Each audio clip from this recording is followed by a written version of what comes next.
नमस्कार साथियों। अभी हाल ही में महाशिवरात्रि का पर्व गया है, जो शिव जी और पार्वती को समर्पित त्यौहार था।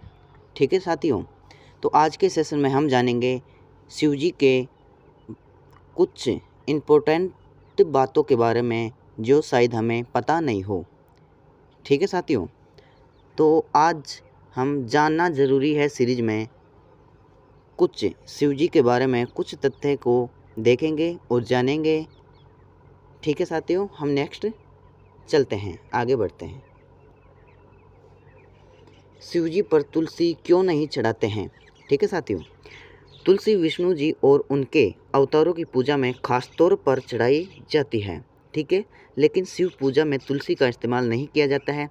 इसकी वजह यह है कि शिव जी ने तुलसी के पति शंखचूड़ नाम के असुर का वध किया था। ठीक है साथियों, शंखचूड़ ने सभी देवताओं को पराजित कर दिया था। तुलसी के पुण्य की वजह से शंखचूड़ को कोई भी देवता मार नहीं पा रहा था या पराजित नहीं कर पा रहा था। उस समय भगवान विष्णु ने तुलसी के पतिव्रत को भंग किया और शिवजी ने शंखचूड़ का वध किया था। ठीक है साथियों, इस छल की वजह से तुलसी ने यह संकल्प लिया था कि इसका इस्तेमाल शिव पूजा में नहीं किया जाएगा। इसके साथ ही तुलसी ने विष्णु जी को पत्थर बन जाने का श्राप दिया था। तुलसी ने विष्णु जी को पत्थर बन जाने का श्राप दिया था। शालिग्राम विष्णु जी का ही पत्थर स्वरूप है। ठीक है साथियों, नेक्स्ट देखते हैं। शिवलिंग पर धतूरा, भांग, आंकड़े के फूल जैसी चीज़ें क्यों चढ़ाते हैं? शिव जी के शिवलिंग पर धतूरा हो गया, भांग हो गया, ठीक है, धतूरा, भांग, आंकड़े के फूल आदि चीज़ें क्यों चढ़ाते हैं? धतूरा, भांग, आंकड़े के फूल ये जहरीली और नशीली चीज़ें हैं, शिवलिंग पर चढ़ाई जाती हैं। ठीक है, मान्यता है कि ये चीज़ें चढ़ाने से शिव जी प्रसन्न होते हैं। ठीक है, ये चीज़ें शिव जी को चढ़ाने का संदेश यह है कि शिव भक्त को नशे से और विष जैसे बुरे विचारों से दूर रखना चाहिए। शिव जी को भांग, धतूरा जैसे चीज़ें बुराइयों के प्रतीक के रूप में चढ़ाई जाती है। ठीक है, पूजा करते समय ये चीज़ें भगवान को चढ़ाकर भक्त को संकल्प करना चाहिए कि यह सारी बुराइयां छोड़ देगा। ठीक है साथियों, नेक्स्ट देखते हैं।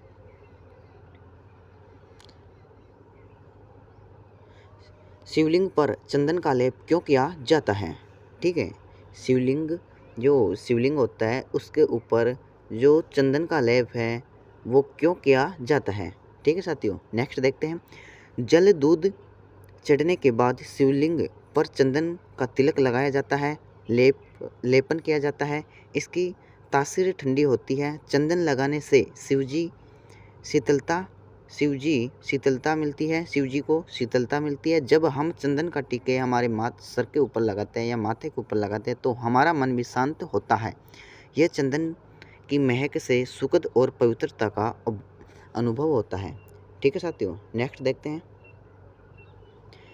शिवजी ने चंद्रदेव को अपने मस्तक पर क्यों धारण किया है?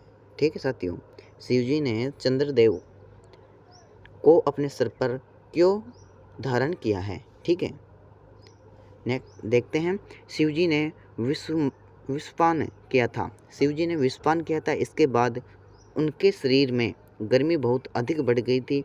शिवजी को शीतलता मिलती रहे, इसके लिए उन्हें ठंडक देने वाली चीज़ें चढ़ाने की परंपरा है। ठीक है, चंद्र शीतलता देता है, इस वजह से शिवजी ने चंद्र को अपने मस्तिष्क पर धारण किया है। ठीक है, ज्योतिष में चंद्र को मन का कारक माना गया है। शिवजी चंद्र को माथे पर धारण करके संदेश देते हैं कि हमें दिमाग को, मन को हर परिस्थिति में शांत रखना चाहिए। ठीक है, नेक्स्ट देखते हैं।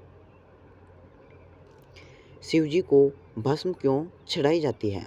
ठीक है साथियों, शिवजी को भस्म क्यों चढ़ाई जाती है?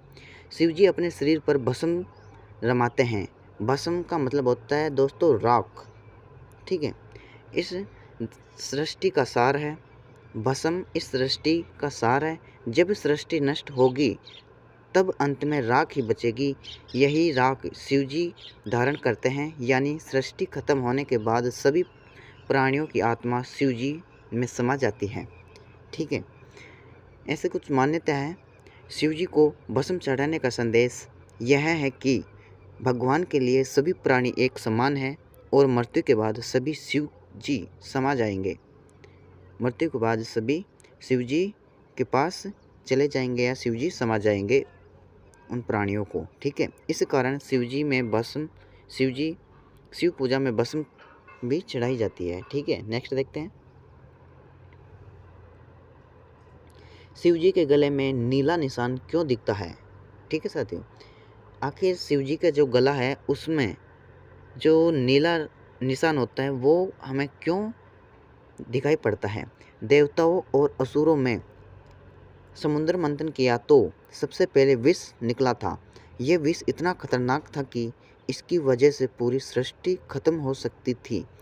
इसलिए शिव जी ने सृष्टि के कल्याण के लिए यह विष पिया और अपने गले में धारण कर लिया। ठीक है, विष की वजह से भगवान के गले पर नीला निशान दिखाई देता है। इस कारण शिव जी को नीलकंठ भी कहा जाता है। ठीक है साथियों, नेक्स्ट देखते हैं।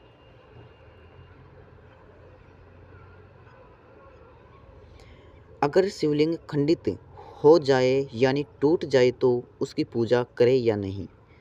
ठीक है साथियों, जैसे आमतौर पर क्या होता है कि दोस्तों कोई भी मूर्ति हो गई, कोई भी तस्वीर हो गई, जो भी लोक देवताओं की कुछ भी मूर्ति हो गई, फ़ोटो वगैरह हो गई, वो अगर खंडित हो जाती है तो उनकी पूजा नहीं की जाती है, उनको किसी पवित्र स्थान पर प्रवाहित कर दिया जाता है। ठीक है, लेकिन अगर शिव जी खंडित हो जाए या टूट जाए तो उनकी पूजा करें या नहीं, आज के सेशन में हम जानते हैं। ठीक है, देवी देवताओं की मूर्तियां अगर खंडित हो जाती हैं तो उन्हें पूजा में नहीं रखा जाता है, लेकिन खंडित शिवलिंग की पूजा की जा सकती है। ठीक है, शिवलिंग शिव जी का निराकार रूप है, इस कारण खंडित या टूटा हुआ शिवलिंग भी पूजनीय होता है। ठीक है साथियों, नेक्स्ट देखते हैं। शिव जी ने अपनी जटाओं में गंगा नदी को क्यों धारण किया है? ठीक है साथियों, शिव जी ने अपनी जटाओं में गंगा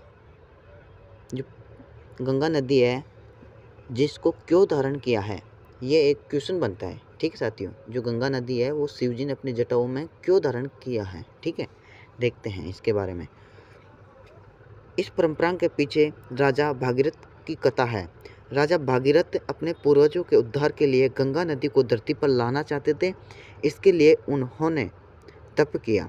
ठीक है, तप से प्रसन्न होकर गंगा नदी धरती पर अपने आने के लिए तैयार हो गई, लेकिन गंगा का वेग बहुत तेज था। ठीक है, अगर नदी सीधे धरती पर आती तो गंगा पाताल में चली जाती। गंगा के वेग धारण करने के लिए भागीरथ ने शिव जी को प्रसन्न किया। ठीक है, शिव जी ने गंगा नदी को अपनी जटाओं में धारण किया और फिर जटाओं से गंगा नदी पृथ्वी पर आ गई। गंगा नदी के जल से भागीरथ के पूर्वजों का उद्धार हुआ। भागीरथ की वजह से